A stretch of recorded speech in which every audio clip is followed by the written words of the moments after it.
When Jesus preached in the past, he didn't do it here. He didn't preach in a luxurious place. If there was a place to sit, he sat down, and when someone asked, he answered. That's how he became famous, even though it was just for a few years. If someone asked about their hardships, he released them by explaining. So Jesus came back to the village and tried to do something helpful in those 3 years. There weren't that many people living for the people at that time, as most tried to live just for themselves. That is the reason for admiring him. The fact that he did not live for himself, but tried to live for the people, even for just one day, made him a revered person, a holy man. That should be the learning lesson from accepting Jesus. If you want to follow in the footsteps of Jesus for just a day, an hour, or even 1 minute, can you surrender yourself and live for others? That is the point. We don't look up to Jesus because he has some special power.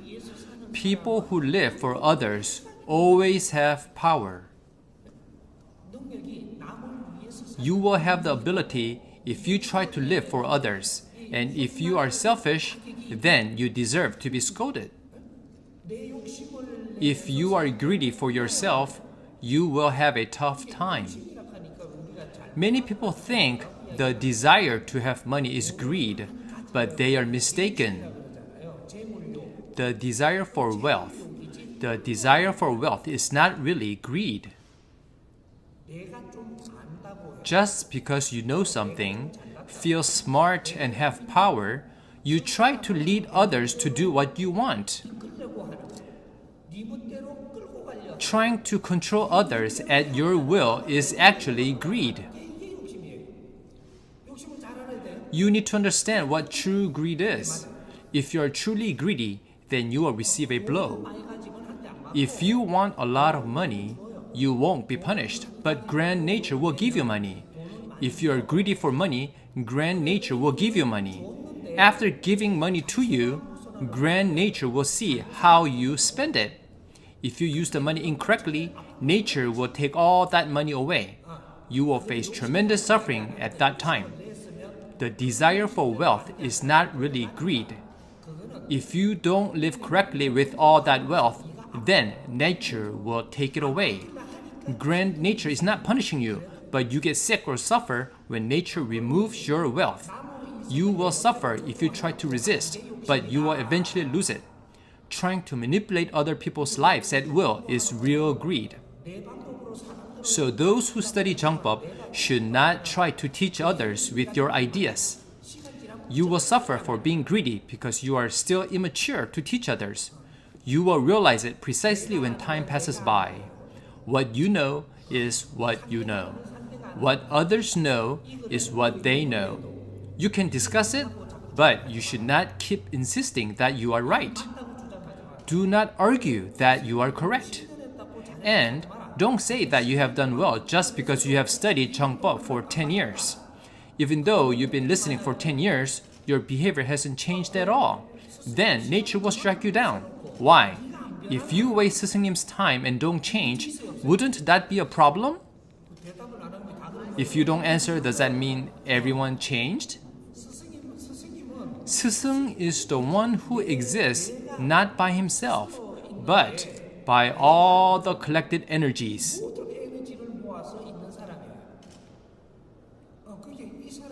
So you should not be greedy to have me all to yourself. I am not a person for whom you can be greedy. I am a person for all and cannot be a person dedicated to just one person. To go with me, just as I care for the people and love my neighbor, if you cherish the people and love your neighbor, you will go with me. That's the only way to go with me.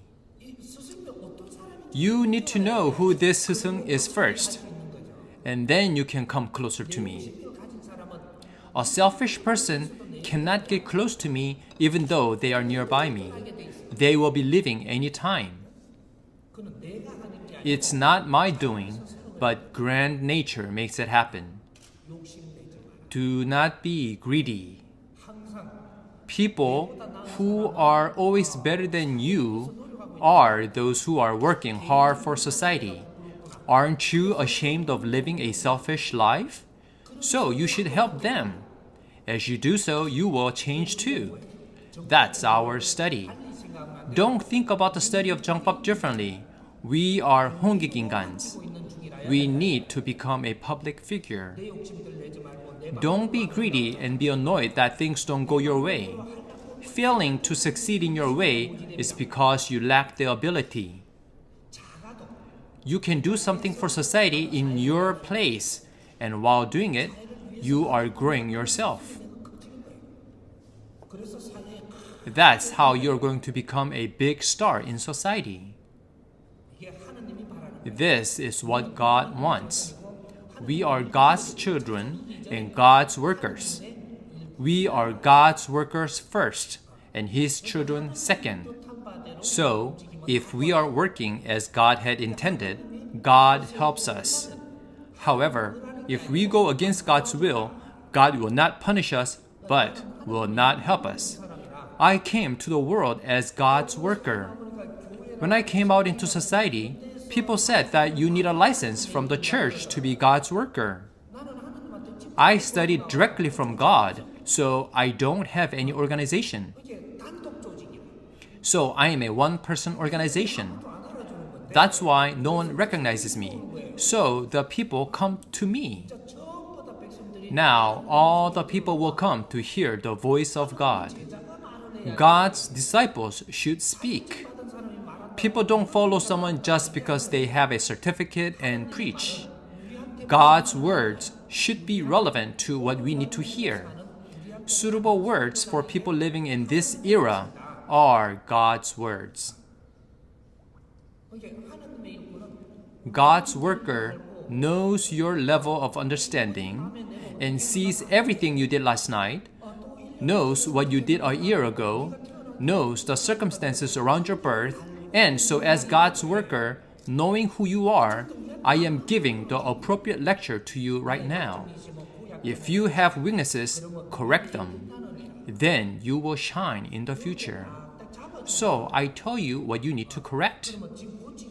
If you don't want to correct now, live a little more just as is. Then you will come to a realization on your own. There is no reason to force it. If you want to fix it later, that's okay. I don't force you to change. Those who try, change quickly, and those who don't try, change slowly. That's okay. Always act to suit your situation. So it would help if you grasp fundamentally what my teachings are. I am God's worker. So this may not be my church, but anywhere I go can become my church. I am a person who can use everything made with the blood and sweat of our people. Why? Because I care for the people. I don't hesitate because I live for the people. I can give the lecture in the sand by the sea. If someone prepares a place like this, then I will give the lecture there. If a church or a temple asks me to do a lecture, then I will do it. Even if the beggars ask me, I will do it. The truth does not discriminate according to location. This place is very nice. We can study here all day long. This is not a place where they can kick us out. We can ask to use this place when it's not being used. There are many good places in America. If we are doing this in Korea, they would tell us to get out of their church. Can they truly say that they are God's disciples? I realize that there are many places like this in the United States. After I came out of the mountain, I first looked around the mountains and rivers and ascetics studying in the famous mountains. Next, I visited the temples. After checking all of them, I began to visit churches. I first went to Yeouido Full Gospel Church in Seoul, the capital of 대한민국. I went there as a beggar because I left the mountain and visiting places for the first time. There was a gorgeous staircase going up from the Full Gospel Church Plaza. I was about to enter the building, but a big man prevented me from entering. I asked if I could go in, and he said that this was not a place for me to enter. He told me to go away, so I said, okay, I understand. Then I stepped back down and sat down on the steps like this. When I was sitting like this, Jesus and Mary came there and were so troubled they didn't know what to do because I went in and got kicked out. So I left without saying anything. Jesus then said, please, let's try just one more place. Oh, Maria said, let's go to one more place, and she led the way. So they took me to Myeongdong Catholic Church. I didn't know what that place was. They led the way, so we went to the Catholic Church. When I arrived, they took me to the front, saying, oh, please come in, and let me sit down right in front of the platform. It was Sunday. They were all well dressed. I felt a little sorry to be there as a beggar. I didn't look like this at that time. My clothes were disheveled, my hair was tangled, and my beard was long like this. So I sat down right in the middle and watched the entire Mass. As I exited, I said, they should do this much. Isn't it God's house that you open the door to accept even a beggar? You should do this much. I said only those words and came out.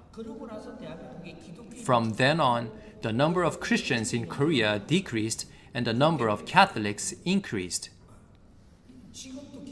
Even now, Christians have a lot of trouble and Catholics have no trouble. Thus, the number of Catholics increased and the number of Christians decreased.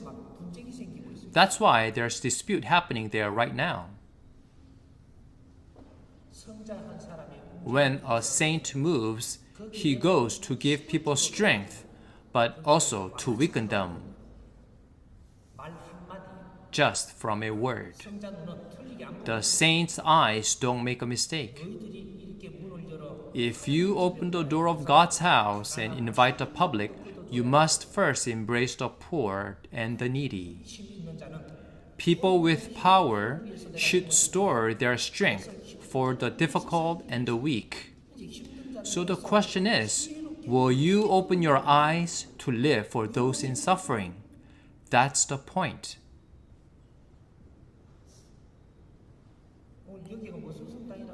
What church is this? Paul's Cathedral? John Paul? John's Cathedral? Know that this lecture was first given here in America. This will become history.